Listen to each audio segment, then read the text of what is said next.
How many of you have had a bad day? Type in the comments below. One bad day. How many of you don't feel like doing what you set out to do today? Type in your comments below. To-do list not done. So this video is going to be about how your perfectionism is coming in between your product and how you, even though like it doesn't feel like it, even though like you feel pretty awful and not feeling like doing anything productive today, even like one step closer to whatever your goal is going to make a whole lot of difference. So I acknowledge you for clicking on this video. As always, it's me. uh, the three things you're going to find out in this video is how to shift your baseline to get starting to be productive again, how to set your standards low, okay, and finally remind yourself what your values are. These are the three things I'm going to talk about in the video, and I'll explain like why these things matter. I'm somebody who is who considers himself not very well put together when it comes to scheduling and when it comes to putting willpower to good use and doing things on a consistent basis. But this one model which has worked for me phenomenally well, and that is to make sure that you do 1% of productive stuff to put yourself forward. So why is that?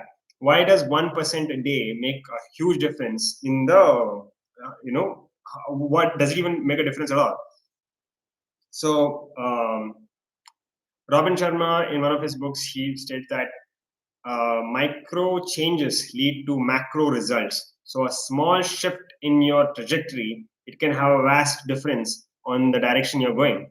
So even though it doesn't feel like you're doing enough, I'd suggest that you shift your baseline. So usually we have kept in the beginning of the day when we are all energized and we are optimistic about what we can um, accomplish in a day. You got to shift up your baseline of productivity to a bit lower, because you are not a good assessor of how productive you are unless you measure it. So unless you have like a good measure of how much productive stuff you're doing, then it makes huge difference. So, for example, let's take push-ups. All right, push-ups will take you willpower as some kind of productive stuff you're doing, and something tough, right? Push-ups. So it's not that if you want to do 100 push-ups, you don't go doing claiming in your schedule that hey, I'm going to do 100 push-ups today. You're obviously like if you've never done push-ups before, like likelihood of you failing is pretty high. Therefore, don't set yourself up for failure. Like you've got to celebrate all small wins. So instead of putting 100 push-ups, there is an amazing road to 100 push-ups video on YouTube where I think most people follow it. It's like a cult hit sort of thing. So you find out how much push-ups you can do at a time, one set. Like what's the limit? Mine is 10. Like look at my arms. Like I can only do 10 push-ups, like in a set. So I measured that 10 push-ups into zero point 0.6 would be 6 push-ups. So he recommends that you do 6 push-ups in a subsequent 7 days, which is a week. You keep doing 6 push-ups, and after the seventh day, you add one push-up to it. So it is like n plus 1. So it is 6 plus n plus 1. So wait, yeah. So where you get the picture, right? So it becomes like 7, 8, 9, 10. So you're slowly priming your body to like improve itself in a way like it gets used to like doing one more push up the next day. So as your muscle growth coincides with the number of push-ups you can do, so in that estimate, uh, this week I'm doing 6 push-ups, subsequently I'm doing 7, 8, 9, 10, so on and so forth. So in that measurement, by December 23rd 2021, I should be able to do 100 push-ups, and after that I could like go for other stuff which involves heavy workouts.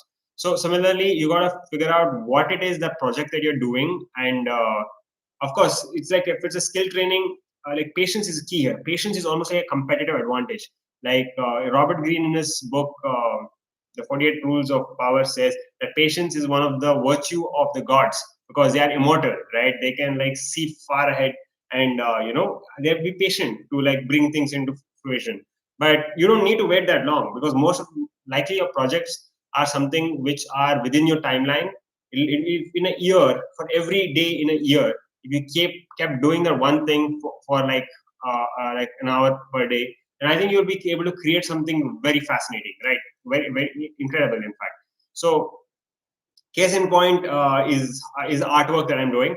I've gone from rudimentary sketches to digital art and portraits.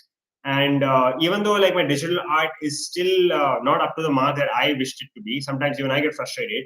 I merely shift the baseline and I measure that, okay, like right now this is like what I've been able to produce, and I have a habit of digital art now, and my goal was to go take it to a 1000 days of art, and here I will bring in 3D modeling, animation, and all that stuff.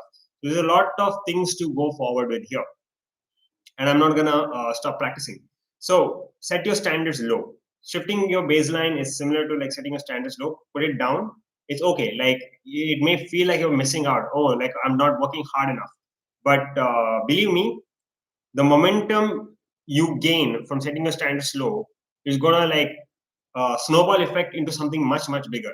So for a rocket or a spacecraft to leave the Earth's atmosphere, it takes a massive amount of energy. But for the same rocket to go from the Earth's outer orbit to the edge of the solar system, it would take 1/100th of the energy required, which it needed to escape velocity, right? So finally, remember what your values are. So what is it that you value? Like if you are like, if you can see what is going on, right? Like you, when we are like focused on the micro level, you're only focused on the content of what's going on.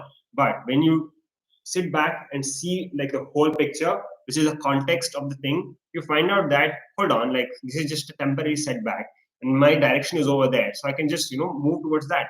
So one day doesn't make much of a difference. In fact, 2 days don't make a difference. Third day you don't miss. So give or take a day or two, and then you move on. So that's one of the rules in Atomic Habits too. So, um, however, I still say the day is not lost.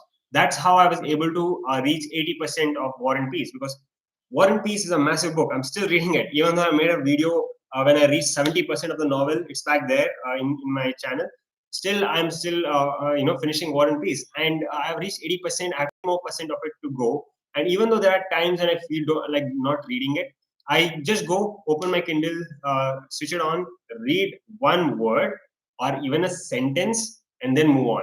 That means it still counts. My baseline is so low that um, it's still that is valid. That part of the work is still valid, and this is like a huge motivation boost, because when I see the streak of how much I have read, it's a straight streak. Like I've never missed a day in when I'm reading One Piece. And when I come the next day, like I'm like, okay, I just read a sentence. This sentence is very interesting right now. So it's like you're gaming the system in some ways.